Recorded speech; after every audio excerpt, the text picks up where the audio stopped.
Galera, a Gol entrou com pedido de recuperação judicial lá nos Estados Unidos. Será que a empresa está em processo de falência? O que está acontecendo? O que significa essa recuperação judicial aqui? O que pode chegar a influenciar aí? Se você tem voo já marcado com a Gol, se você tem milhas e miles, se você pretende no futuro aí adquirir uma passagem que envolva a Gol ou as miles, o que acontece nesse cenário? E também o que eu acho lá, vou botar no finalzinho do vídeo a opinião aqui do canal do que pode chegar a acontecer com essa situação toda. Mas a princípio, tudo que eu for falar nesse vídeo aqui é uma suposição pelo fato de a empresa ter entrado por pedido de recuperação judicial nos Estados Unidos, mas ainda não foi aceito. Eu já estou trazendo aqui toda a situação baseada em vários artigos que eu li para poder resumir aqui nesse vídeo para você, tá bom? Mas antes de mais nada, meu nome é Rodrigo Neves e você está no canal Universo das Milhas Aéreas. Se você curte conteúdo envolvendo milhas aéreas, cartões de crédito, esse canal pode ser muito útil para você.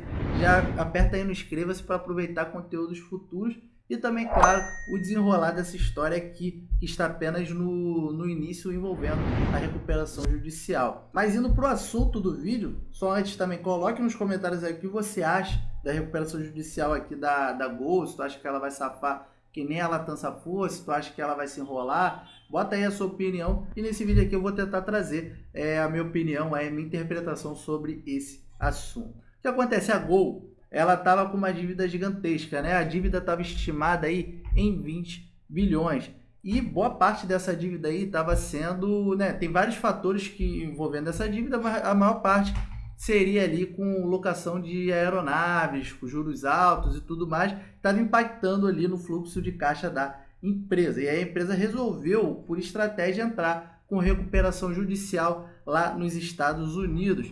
E aí, ela já, antes de mais nada, a empresa já divulgou o seguinte, que todos os voos vão estar operando normalmente, né? E todas as passagens aéreas e reservas vão permanecer em vigor. Ou seja, a empresa, vamos dizer que seja aceita aí o pedido de recuperação judicial, a empresa ela vai continuar cumprindo com as suas obrigações, né? Tanto com os voos ou também com reservas que já foram feitas antes da recuperação judicial. Porque o que é a recuperação judicial? Basicamente, ela blinda a empresa de dívidas que ela tem para ela poder continuar operando durante um período e tentar se fortalecer, se reestruturar e sair dessa situação aí de altas dívidas, né? Uma situação que está se desenvolvendo aí para um futuro de falência. Então ela tenta reorganizar a rota numa recuperação judicial. E foi isso que a Gol fez, baseado na alta dívida que ela tem, que vem aí desde a época da pandemia, né? Tem consequências de lá também, enfim, vários fatores influenciando. Então, a princípio, a Gol vai entrar em recuperação judicial, isso não quer dizer falência, e ela vai continuar operando normalmente. E o principal objetivo, segundo a empresa, né, para você chegar lá e entrar em recuperação judicial, foi para se reestruturar. Então, foi estratégico para tentar se reestruturar e evitar que a situação vai se desenvolvendo de maneira negativa até chegar à falência, ou seja, se reestruturar para se recuperar e se tornar uma empresa sustentável a longo prazo. E o que ele fala aqui, vou deixar esse link para você ler a reportagem por completo, tá bom? Tem várias outras reportagens também, mas vou deixar essa daqui para você ler e entender melhor o que eu estou falando aqui nesse vídeo.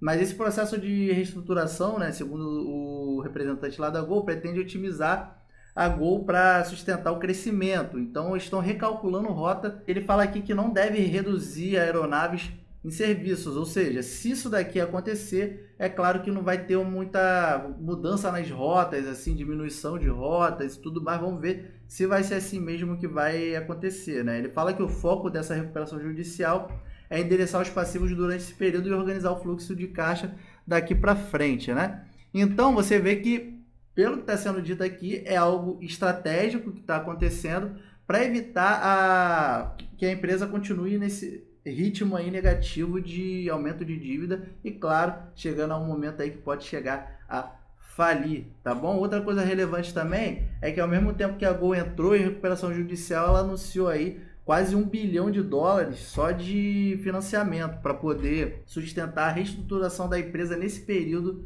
de recuperação judicial.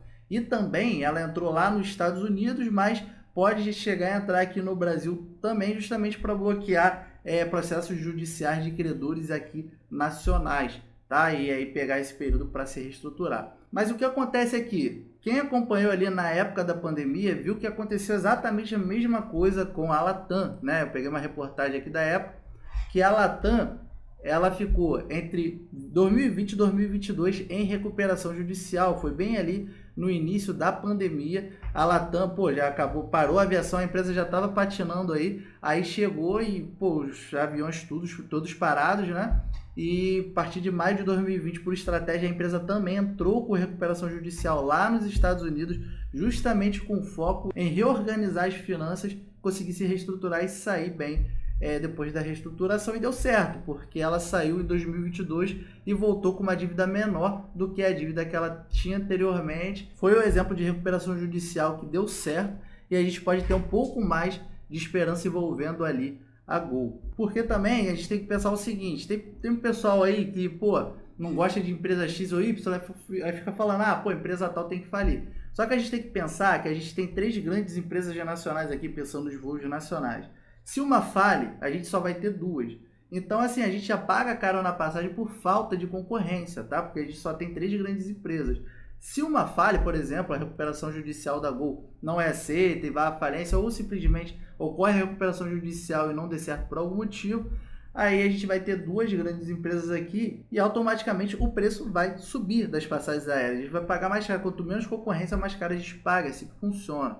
Beleza? Então, a esperança que eu tenho aqui é que isso daqui dê certo, porque isso daqui vai ser bom para todo mundo, a empresa Gol aí se mantendo a longo prazo, tá bom? E outra coisa também que envolvendo, né, isso, é o pacote do governo, né? Antes mesmo da Gol entrar em recuperação judicial, isso já estava sendo ventilado há algum tempo, dela entrar em recuperação judicial para tentar dar um jeito na situação dela ali, o governo também estava preparando aí um pacote para as companhias aéreas, justamente para dar uma contrapartida ao programa Voa Brasil, que é aquele que vai limitar aí a R$200 as passagens aéreas para determinados perfis de pessoas. Mas uma contrapartida era isso, era um pacote de socorro às companhias aéreas. A Gol ali está incluída no meio, então é algo que pode ter também alguma certa facilidade aqui de maneira nacional para ela se manter, né? Além da recuperação judicial lá, deve entrar em recuperação judicial no Brasil e ainda tem pacote aqui de subsídio que vai ter para poder ter uma contrapartida desse programa Voa Brasil. Aí tem pessoal que é contra, que não é contra e tal, aqui eu só estou passando informação mesmo do que está acontecendo, beleza? Então, o próprio governo tem aí a proposta de diminuir o preço das passagens aéreas. E claro, se a gente perde a Gol, por exemplo, é algo que não vai conseguir se concretizar. Então, é algo também que tem uma ação aí governamental nesse sentido, tá? Pelo menos agora. É por isso que a gente tem que ir acompanhando com o tempo. Para você ter uma noção do que pode acontecer envolvendo recuperação judicial, vamos falar aqui que a Gol está em recuperação judicial. O que pode chegar a acontecer envolvendo as milhas aéreas?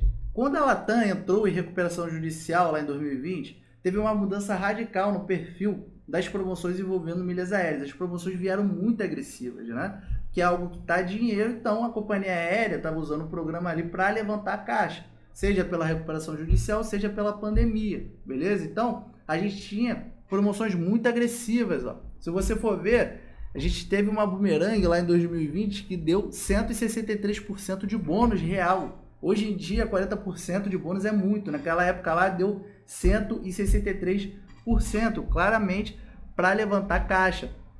E isso daqui não foi uma promoção isolada, estava tendo promoção direta, uma bumerangue atrás da outra, que o pessoal ficava até desconfiado e com medo de investir, porque era uma empresa que estava ali em recuperação judicial e parecia ali que ela estava no desespero. Aquilo que comprou naquela época ela se deu bem, mas é aquilo, a gente não pode prever o futuro também. Então pode ser que ocorra a mesma coisa com a Smiles, envolvendo promoções mais agressivas, mais recorrentes, e você sempre tem que analisar o risco. É uma empresa que está em recuperação judicial, que pode ser tanto que dê certo, quanto também pode ser que não dê certo. Eu sou mais esperançoso de que vai dar certo, porque entrou em recuperação judicial por estratégia, não porque simplesmente colapsou. Por isso que a companhia aérea simplesmente vai continuar aqui operando normalmente. Então, se você tem voo da Gol aí, tem milhas Smiles e tal, tudo continua normal, mesmo a companhia aérea aqui entrando em recuperação judicial. Mas mesmo assim há riscos, né? E aí a gente chega na situação, o que fazer, por exemplo, com suas milhas aéreas aqui nas Smiles, né? Ou simplesmente se você está vendo aí, não atua com milhas aéreas, só está preocupado com as suas passagens mesmo e tal. Para o pessoal que já tem passagem da Gol comprada aí para viajar agora em 2024, eu não vejo assim muita preocupação de início, que é algo que vai começar, vai ter financiamento no meio, a operação vai continuar rolando, tá bom? Agora, para o pessoal que está planejando viajar, é interessante que você se planeje para viajar com a Gol, né? Como é algo incerto, mas que a gente tem assim uma esperança que vá dar certo, entendeu? No futuro e tudo mais, mesmo assim há risco. Então, se há risco, é interessante tu não se planejar muito longo prazo, sei lá, comprar passagens para o começo do ano que vem, né? Os meses vão avançando, tu ir lá para 2025 com passagens da Gol assim muito longe, porque a gente não sabe o que pode acontecer no futuro, tá? Então é interessante que você, se fosse planejar para viajar com a Gol, seja algo ali mais a curto prazo, alguns mesezinhos ali à frente, tá bom? E a mesma coisa envolvendo as Smiles, suas milhas Smiles ali, você vai conseguir usar nos próximos meses normalmente, a operação vai continuar normal, porém é aquilo, manter muito a longo prazo assim, vai aumentando gradativamente seu risco, porque a gente não sabe o que vai acontecer no futuro, tá bom? E a análise de risco é individual. No momento, a curto prazo, eu interpreto que o risco é pequeno. Agora, a longo prazo, é um risco um pouco maior porque a incerteza aumenta, tudo bem? E se você, por exemplo, está no perfil aí de, pô, não quero dar margem para o erro, enfim, quero me desfazer das milhas Smiles, você tem diversos tipos de forma que você consegue trocar suas milhas Smiles. Claro que elas vão ser um pouco desvalorizadas dependendo do que você vai fazer aqui, mas é uma forma. Por exemplo, se você está com medo, a Gol está em recuperação judicial, não quer emitir passagem com a Gol, tu pode emitir passagem, por exemplo, com parceiros, principalmente se você for fazer uma viagem internacional, que quando você emite aqui, a passagem é emitida lá no parceiro, e aí o parceiro que vai oferecer o serviço não seria a Gol, então seria uma forma de você utilizar sem usar através da Gol, se você estiver muito receoso de manter milhas Smiles aqui. Outra forma também, se você não tiver com pretensão de viajar, é justamente o shopping. Tu vai lá no shopping, tu pode trocar por produtos, suas milhas vão ser super desvalorizadas, né, ali na troca de produtos, mas é uma forma. Tem também forma de você trocar por serviço. Por exemplo, aqui tem um conhecido que é a Uber, né? Deixa eu ver se eu consigo mostrar. Ó. A Uber. Pode trocar simplesmente suas milhas por crédito Uber, tá bom? Então, sei lá, se tu for trocar R$100 aqui, ele vai te cobrar 7.000 milhas se tu for do clube, ele vai te dar R$100 em crédito, dá mais de R$14 de milheiro, que é o que está valendo as milhas mais hoje em dia. Então é uma boa troca também. Então pode ser uma estratégia. Eu não vou me desfazer das milhas Smiles porque eu tenho pretensão de realizar a viagem aí durante esse ano. Então, como eu avalio que o risco não é tão grande para esse ano, a gente vai ver desenrolar a história toda aí. Por enquanto não tem motivo para desespero. Então, eu pretendo utilizar essas milhas Smiles aí ao longo desse ano, seja para voar com a Gol, seja para voar com parceiros, tá bom? Sempre lembrando aqui como informação adicional a esse vídeo, que não só a Latam entrou em recuperação judicial, né, lá nos Estados Unidos. Outras companhias aéreas já entraram também, tipo a Aeroméxico já entrou, a Avianca já entrou, não a Brasil, a Avianca Brasil, né, faliu. A Avianca, de maneira geral, entrou com recuperação judicial lá nos Estados Unidos, a Delta, a United, enfim. Grandes empresas já entraram com recuperação judicial nos Estados Unidos justamente para tentar se reestruturar e se recuperar e traçar um caminho mais, vamos dizer, mais lucrativo de crescimento a longo prazo, tá? Então é estrategicamente utilizado. Então a gente vai acompanhando a situação aí, né? Se você gostou desse vídeo, deixa aquele like aí para perpetuar para mais pessoas, entender um pouquinho o que está acontecendo. E também, se você gosta desse tipo de conteúdo envolvendo milhas aéreas e tal, não deixe de se inscrever que vai te agregar bastante a longo prazo, tá bom? Então muito obrigado por assistir até aqui. Coloque nos comentários o que você acha disso tudo e nos vemos no próximo vídeo. Até lá!